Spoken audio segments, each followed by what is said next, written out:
Hey, what's going on, guys, and welcome back. With 2023 coming to a close, I think it's about time we look back on the year and discuss what I thought were the 5 best monster taming games that it had to offer. Now, do keep in mind that there are several games that released this year, some of which were ports, but unlike 2022, there were definitely less games released overall. That being said, there was definitely enough monster taming content to go around, and today we're going to be going over my top 5 personal list of best monster taming games for the year. The goal of this video is not only to share with you guys what my personal favorites were, but to also hopefully point you guys in the direction of some of these games, so I will leave any relevant social media linked below. And with that, let's dive in.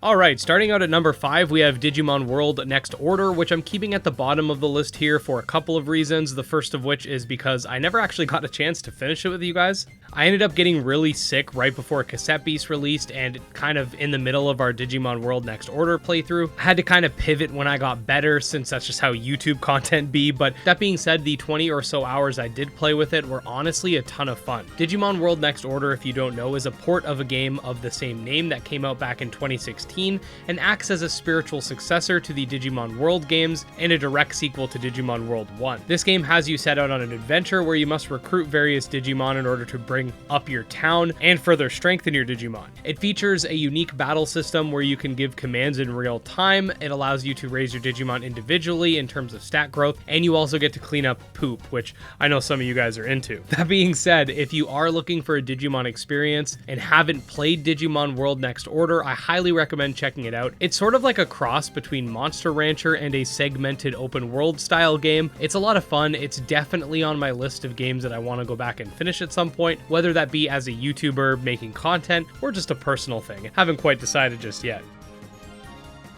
So Moonstone Island is one of those games that I didn't even think I was going to end up liking leading up to launch. Now, don't get me wrong, I love the aesthetic, and I honestly think it's one of the nicest looking pixel art games of the year, but with the game being a deck builder and a farming game, two genres I usually don't really dabble in, I honestly thought this was going to be one of those games that I'd be sitting there wishing that I could get into just because of how nice it looks. That being said, I gave it a shot, and honestly, I really enjoyed every last bit of it. The game puts you on a map with essentially 100 generated islands, and lets you just sort of explore on your own. There's 30 different dungeons that you could find scattered throughout the world. There's 4 boss temples and a whole lot of other stuff going on. You could farm, craft, battle, tame, and pretty much just do your own thing. That being said, I usually don't like farming games at all. I've tried games that try to cross farming and monster taming, but this is a first game that actually captivated me enough to want to play it right through to the very end. Moonstone Island honestly is a great selection if you're looking for something a little more chill and laid back, but still strategic. If you're like me and usually don't like farming games, I still recommend you give it a try because you'll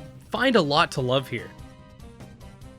Alright, now before people start tearing my throat out for this not being number 1, do note that Coromon did release in 2022, and I believe it was my number 1 game for that list. However, I do feel like this time around, we do have a couple of games that at least match Coromon in terms of quality, and because we just got the mobile release this year, I didn't feel right putting it any higher since, again, the game did release on Steam and Switch last year. Coromon is a Pokemon-like monster taming RPG where you must travel the world and defeat 6 titans that exist as forces of nature in order to defend the world from an alien invasion. This new version of the game, which also came with an update for Switch and PC, features an overhauled story with some new Coromon, some new features as well. And all in all, if you're looking for something that's sort of like Pokemon and gives you those old school retro vibes, I cannot recommend this game enough. It's honestly an awesome game. It's got PvP, it's got Nuzlocke settings, randomization, so you really can't go wrong.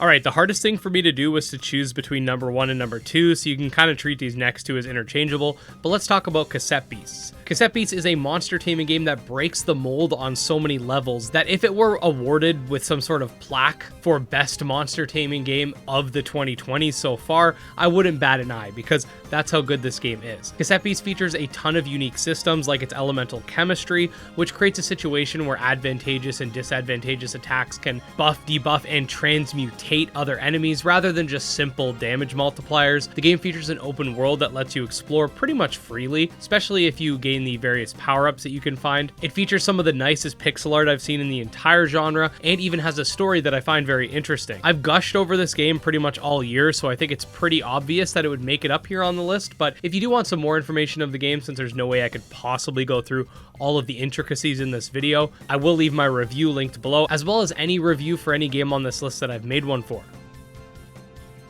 Okay, so I'm sure a lot of you guys saw this coming, but my number one monster taming game of the year is Dragon Quest Monsters: The Dark Prince. Now, I know there's been controversy surrounding this game because of the frame rate in certain areas, but if you can look past some of the hiccups in the game, like the frame rate and like at times the kind of generic or maybe predictable story, the gameplay and exploration present within this game really do it for me. The battle system is a great example of an easy to learn, hard to master archetype. I mean, so much so that we've had YouTubers literally come out and say the game is an auto battler or too easy because they literally don't understand how it works. That's how low of a bar of entry it has, but there's so much complexity within the game in that it allows you to make crazy fusion combinations where you could take up to 4 monsters to create an absolute beast. The talents in this game can be fused together as well. The game has over 500 monsters, many of which you'll recognize from previous Dragon Quest installments. The game's got different size monsters, allowing for different ways to play. Nostalgic throwbacks like the monster tournaments with original Dragon Quest Monsters battle theme with a little bit of a remix, and so much more. If you're into the competitive scene, it also has an active PvP aspect of the game. There's also randomized dungeons if you get the DLC, and just the game has so much content to offer, coupled with the fun and honestly amazing synthesis system, that it makes you just want to play it for hours and hours on end. There were some complaints about the overall story, however, I will say that despite at times the story feeling a little bit generic, it makes a lot of really cool references to Dragon Quest IV, which is a game I didn't even play before playing this, but sort of used my intuition to figure out where the references are, then did some post-game research, and stuff like that just makes me really happy. I don't want to spoil too much regarding the end of the game, but it looks like Dragon Quest Monsters is here to stay, and I honestly can't wait to see what the next game in the franchise is and how they further perfect the formula.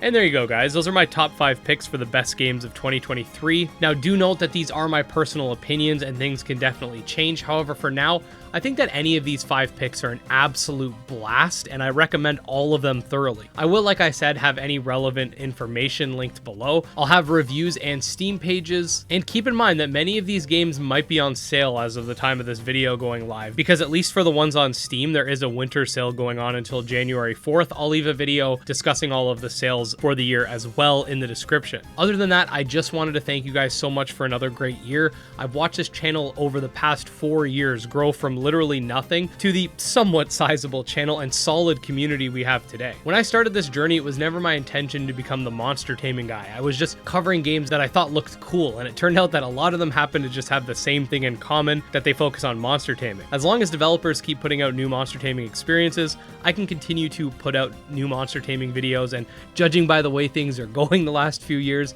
I don't think we're gonna have any shortage anytime soon. I look forward to another year with you guys, and maybe, just maybe, we might hit that 100K by the end of the next year, which would absolutely be mind-boggling to me and was something I never thought possible. That being said, if you do want to stay up to date on the latest monster taming news, if you enjoy breakdowns, guides, reactions, let's plays, etc., this is the one-stop shop for all things monster taming, so make sure to subscribe if you're not already. Also wanted to say special thanks to all of our supporters, especially Dro Ghost, Jim Hamilton, Candy Marunci, and Tragsoft, and with that, we'll see you next time. Peace.